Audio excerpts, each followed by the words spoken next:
Hello and welcome to this idea that I've got this morning.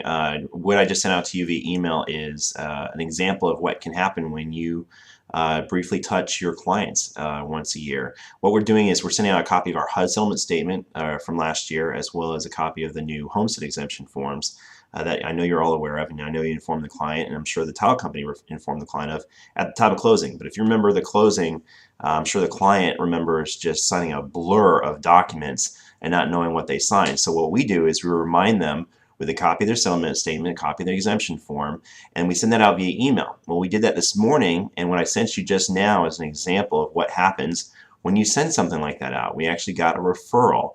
So we have a client that actually is an employer at an office, and I actually know him pretty well. He's a fellow pilot, so we've talked pilot talk since he last closed.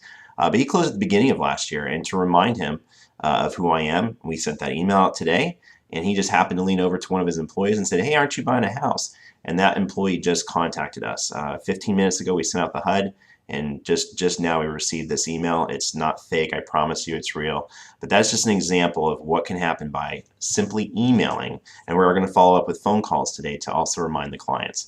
But email, simple phone call afterwards, call the clients from last year, see if they've got their documents, make sure they have a CPA financial planner. Again, just an idea for my top 12 going straight out to you. Thanks again for sending us business last year. We really appreciate you.